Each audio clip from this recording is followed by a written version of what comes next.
नमस्कार, स्वागत है आपका बिहार समाचार में। आज से बिहार में लॉकडाउन को लेकर नए नियम लागू होंगे। साथ ही मुख्यमंत्री जी ने बिहार वालों को बड़ी खुशखबरी दे दी है। तो वहीं पप्पू यादव की जमानत को लेकर बड़ी खबर है। जल्द ही पप्पू यादव जेल से बाहर आने वाले हैं। साथ ही बिहार में मानसून से पहले भयंकर बारिश होने वाली है। अलर्ट जारी कर दिया गया। तो आज की बड़ी खबरों पर बात करने से पहले आपसे अनुरोध है, कृपया वीडियो को एक प्यारा सा लाइक अवश्य कर दीजिएगा। आपका लाइक करना ही हमारी मेहनत का फल होता है। बिहार सरकार हर साल वादा करती है और हर साल बिहार डूबता है, हर साल पटना डूबता है। और इस बार फिर से सरकार ने वादा किया है कि इस बार नहीं डूबेगी राजधानी पटना। पटना के संप हाउसों पर सीसीटीवी से नजर रखी जाएगी और शहर में जल जमाव से निपटने के लिए प्रशासन की तैयारी तेज कर दी गई।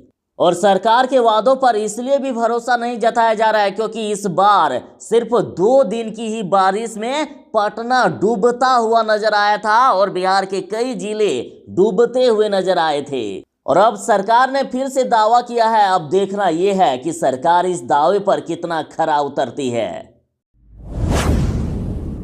बिहार वालों के लिए खुशखबरी है। बिहार में स्वास्थ्य विभाग में बम्पर बहाली निकली है और इसी साल 30,000 नियुक्तियां होगी। स्वास्थ्य मंत्री ने कहा है कि 19,000 पदों पर 15 सितंबर तक हर हाल में बहाली हो जाएगी। और 15 सितंबर तक जिन नियुक्तियों को कर लिया जाएगा उनमें से है 6,338 विशेषज्ञ और सामान्य डॉक्टर, 3,270 आयुष चिकित्सक और 4,671 जीएनएम की और 9,233 एएनएम की। इन नियुक्तियों को 15 सितंबर तक हर हाल में पूरा कर लेना है और साथ ही पूरे 30,000 नियुक्तियों को इसी साल पूरा करना है।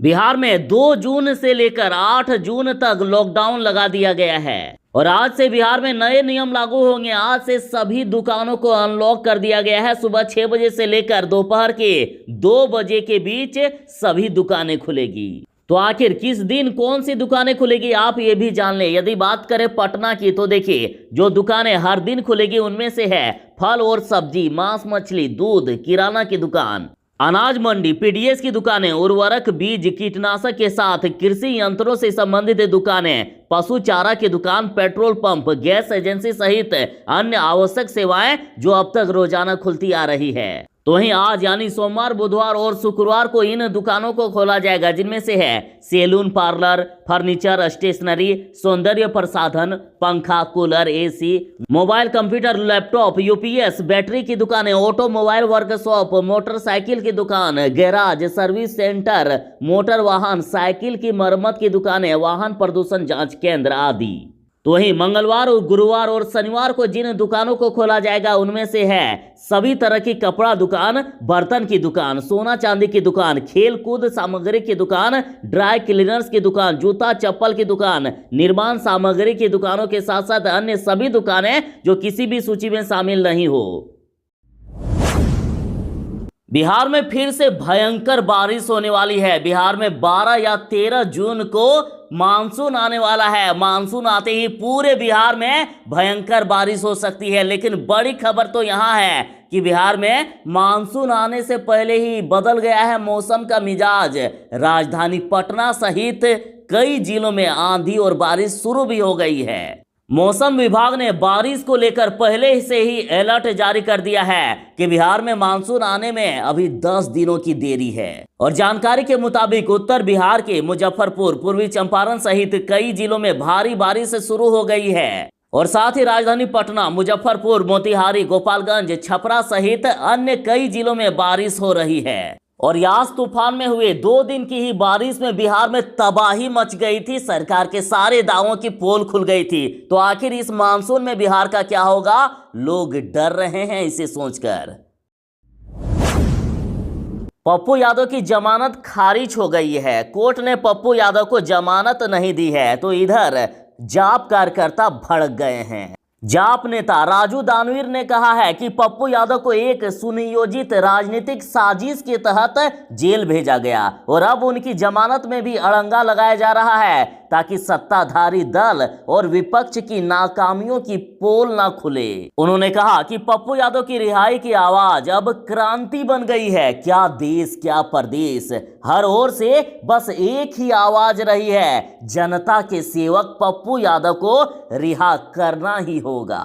साथ ही उन्होंने कहा कि सरकार जेल भेजे एम्बुलेंस चोर रूढ़ी को, वरना आंदोलन और भी जोर पकड़ेगा।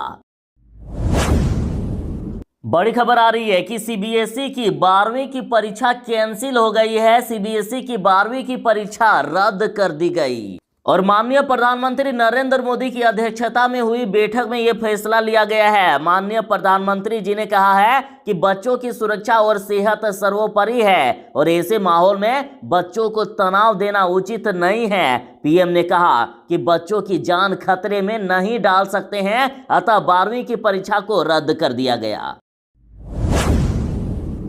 बिहार में आज 2 जून से नए नियम लागू होंगे। बिहार में 2 जून से लेकर 8 जून तक लॉकडाउन 4 लागू कर दिया गया है और साथ ही कई छूट दे दी गई। आज से बिहार में सभी सरकारी कार्यालय 25% उपस्थिति के साथ शाम 4 बजे तक खुलेंगे, तो वहीं सभी प्राइवेट ऑफिस बंद रहेंगे। सिर्फ जरूरी सेवाओं से संबंधित कार्यालयों को ही खोलने की अनुमति होगी। तो वहीं सड़क पर किसी भी प्रकार का वाहनों का परिचालन बंद रहेगा, मतलब गाड़ियां नहीं चलेगी, अनावश्यक पैदल भी नहीं निकलना है। सभी स्कूल, कॉलेज, कोचिंग संस्थान बंद रहेंगे। सभी सरकारी कॉलेज या स्कूलों में किसी भी प्रकार की कोई भी परीक्षा नहीं होगी। साथ ही सभी धार्मिक स्थल जैसे मंदिर, मस्जिद, गुरुद्वारा, चर्च आदि सभी बंद रहेंगे। Cinema hall, shopping mall, club, swimming pool, stadium, gym, park बंद रहेंगे और साथ ही जरूरी सेवाएं खुलेगी। जो पहले खुल रही थी वो सारी सेवाएं अभी भी खुलेगी, जैसे बैंक खुलेंगे, बीमा की कंपनियां खुलेगी, एटीएम खुले रहेंगे, कंस्ट्रक्शन वर्क जारी रहेगा, ई कॉमर्स यानी ऑनलाइन शॉपिंग खुले रहेंगे, पेट्रोल पंप खुले रहेंगे, एलपीजी की दुकानें खुले रहेगी। मतलब जो भी जरूरी सेवाएं हैं वो सब पहले की तरह ही खुले रहेंगे। तो वहीं शादी समारोह में मात्र 20 लोगों को ही अनुमति दी गई है। तो वहीं बारात, जुलूस और डीजे नहीं बजेंगे। 3 दिन पहले ही नजदीकी थाना को सूचना देनी होगी। अंतिम संस्कार और श्राद्ध में भी 20 लोगों को ही अनुमति दी गई है। अभी लगभग पूरे देश से मांग की जा रही है कि पप्पू यादव को जमानत मिलना चाहिए और इधर जमानत याचिका खारिज होने पर पप्पू यादव भी भड़क गए, ट्वीट कर कहा कि एक बड़ी साजिश चल रही है। पप्पू यादव बोले हैं कि ना जाने क्यों एक फर्जी मुकदमे में मुझे कैद कर रखने की एक बड़ी साजिश चल रही है। हम तो सेवा की सियासत करते हैं, आखिर इससे भयभीत कौन है। और इधर खबर है कि पप्पू यादव अभी जेल से बाहर नहीं आ पाएंगे। 32 साल पुराने अपहरण केस में सेशन कोर्ट ने जमानत नहीं दी है और अब हाई कोर्ट ही एक रास्ता बचा है, लेकिन वहां भी 20 जून तक गर्मी की छुट्टी है। और सबसे खास बात कि पहली बार पटना हाई कोर्ट ने इस दौरान जमानत की अर्जी लगाने पर रोक लगा दिया है और इससे माना जा रहा है कि अब पप्पू यादव को बाहर आने के लिए एक लंबा इंतजार करना पड़ सकता है। और पटना हाईकोर्ट का ई फाइलिंग का पोर्टल भी 22 जून तक बंद है। आरजेडी नेता शक्ति सिंह यादव ने नीतीश कुमार जी से कहा है कि हिम्मत है तो जवाब दीजिए नीतीश कुमार जी। इन्होंने कहा है कि आप भ्रष्टाचार के भीष्म पितामह बन चुके हैं, खजाना लूटा जा रहा है बिहार का, लोगों की जानें जा रही है, आपकी स्वेच्छा से स्वास्थ्य केंद्र तबेले में तब्दील हो चुके हैं और आपके थोथले खोखले चट्टे बट्टे प्रवचन वॉच ज्ञान बांट रहे हैं। देखिए इन्होंने क्या कुछ कहा। आपके हाथ बिहार महफूज नहीं है, आपने विश्वास खो चुका, आप विश्वास खो दिए हैं, लोग ठीक हो रहे हैं। अरे आपके कृपा से ठीक हुए हैं। जिन लोगों ने घर में क्वारंटाइन रह करके अपने जीवन सुरक्षित रख लिया, उसमें 5 पैसे का आपका खर्च है क्या? अस्पताल में जाकर के दम तोड़ने वाले लोगों के बारे में आपकी एक शब्द नहीं निकले। कितने लभ प्रतिष्ठित लोगों ने आपके नकारापन के चलते जाने गंवा दी और आप हैं कि मानते नहीं। अरे विफलता स्वीकार करिए, नेग्लिजेंसी स्वीकार, आपका क्रिमिनल नेग्लिजेंसी है, इसको स्वीकार करिए, नैतिकता के आधार पर इन चीजों को लीजिए। मैं जानता हूं कि बेबसा, लाचार और कठपुतली मुख्यमंत्री हैं, चूंकि अनुकंपा पर है। नीतीश सरकार ने आदेश दे दिया है कि पुलिस वाले अब मोबाइल नहीं रखेंगे। देख लीजिए, कहा गया कि बिहार पुलिस की छवि धूमिल हो रही है। अब ड्यूटी के दौरान पुलिसकर्मी नहीं करेंगे मोबाइल का प्रयोग। सोशल मीडिया से जुड़े तो कार्रवाई होगी। बिहार पुलिस मुख्यालय ने एक बार फिर से पुलिस कर्मियों को ड्यूटी के दौरान मोबाइल फोन या किसी भी प्रकार का इलेक्ट्रॉनिक उपकरण के इस्तेमाल पर रोक लगाने का आदेश जारी कर दिया और कहा गया कि पुलिस कर्मियों की ड्यूटी, विधि व्यवस्था, वीआईपी ड्यूटी, यातायात व्यवस्था चौक चौराहों एवं पोस्टों पर लगाई जाती है। इस दौरान इन्हें सजग रहना पड़ता है। वे अब मोबाइल फोन का प्रयोग नहीं करेंगे क्योंकि इससे ध्यान भटकता है और कार्य क्षमता एवं दक्षता में भी कमी आती है और साथ ही आम जनता के बीच पुलिस की छवि भी खराब होती है। मोदी सरकार के 7 साल पूरे होने पर आरजेडी ने कहा है कि ये मौत की सरकार है। मोदी सरकार पूंजीपतियों की सरकार है। देखिए, आरजेडी प्रवक्ता प्रोफेसर सुबोध मेहता का कहना है कि बेरोजगारी से लोगों की मौत हुई, जीएसटी से व्यापारियों और नोटबंदी से गृहिणियों की मौत हुई है, कृषि कानूनों के कारण देश के किसानों की मौत हो रही है, अचानक लॉकडाउन से मजदूरों की मौत हुई, चुनावी रैलियों से लाखों लोगों की कोरोना से जान गई है, कोविड कुप्रबंधन के कारण देश में हर तरफ मौत का मातम है, अस्पतालों में लोगों को बेड, ऑक्सीजन सिलेंडर, जरूरी दवाइयां नहीं मिलती है, देश में वैक्सीन की कमी से मौत हो रही है, सभी जरूरतमंद चीजों को मोदी जी ने दूसरे देशों को दे दिया है। साथ ही प्रोफेसर सुबोध मेहता ने मोदी सरकार पर कोरोना फैलाने का आरोप लगाया है। उन्होंने कहा कि कुंभ और पश्चिम बंगाल चुनाव कराना देश को बहुत महंगा पड़ा। केंद्र सरकार की इन्हीं गलतियों के कारण पूरे देश भर में कोरोना फैल गया है, महंगाई चरम पर है। इतनी बेरोजगारी और महंगाई पिछले 30 सालों में कभी नहीं देखी गई। मोदी सरकार आम जनता की सरकार नहीं, पूंजीपतियों की सरकार है। इन्होंने मोदी सरकार को मौत की सरकार कहा है। बिहार में स्वास्थ्य विभाग के सभी कर्मचारियों, अधिकारियों की छुट्टी 15 जून तक रद्द कर दी गई है। सरकार के सभी अस्पतालों के पारा मेडिकल कर्मियों, नर्स, संविदा और नियोजन पर काम कर रहे सभी कर्मचारियों की छुट्टी रद्द कर दी गई है और साथ ही ये रोक स्वास्थ्य महकमे में कार्यरत सभी अधिकारियों से लेकर कर्मचारियों पर लागू होगी। देख लीजिए, नीतीश कुमार की ही पार्टी राजद में कैसे कैसे कांड हो रहे हैं। बेलहर विधायक की भाभी पर राजस्व चोरी का केस। तो इस पर आरजेडी बांका ने कहा है कि चुराव जमकर चुराव, सुशासन के बंदरबाट के पुरोधा कहलाओ। इन्होंने कहा कि बेलहर से जदयू विधायक मनोज यादव नीतीश कुमार की छत्रछाया में जमकर अपने परिजनों के साथ मिलकर राज्य के कोष में छेद कर रहे हैं। इन्होंने पूछा कि कहां है ना बचाते हैं ना फंसाते हैं वाले सीएम।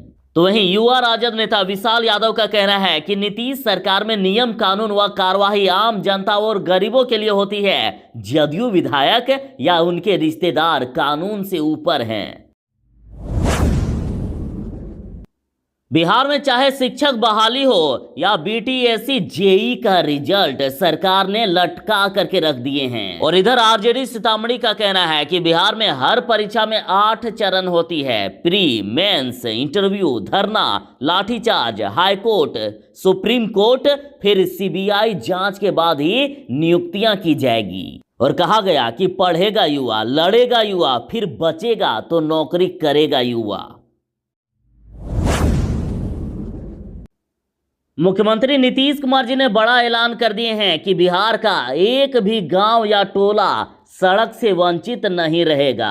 मुख्यमंत्री नीतीश कुमार जी ने कहा है कि लोगों को सुलभ संपर्कता प्रदान करने के लिए सरकार लगातार काम कर रही है।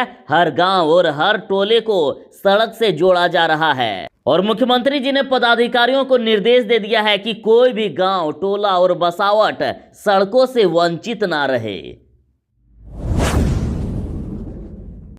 आप देख लीजिए कि किस प्रकार से सरकार आंकड़ों का खेल कर रही है। अब तो बच्चों को भी इन्होंने नहीं छोड़ा है। देख लीजिए, सरकारी रिपोर्ट के अनुसार पूरे देश में कोविड से अनाथ होने वाले बच्चे मात्र 577 बताए जा रहे हैं, जबकि दैनिक भास्कर की पड़ताल में सिर्फ राजस्थान में ही 411 मिल गए हैं। तो इधर आरजेडी नेता चित्तरंजन गगन का कहना है कि आंकड़ों का हेराफेरी देखिए, कम से कम अनाथ बच्चों को तो आंकड़ों की हेराफेरी का शिकार मत बनाइए हुजूर, इन पर तो रहम कीजिए।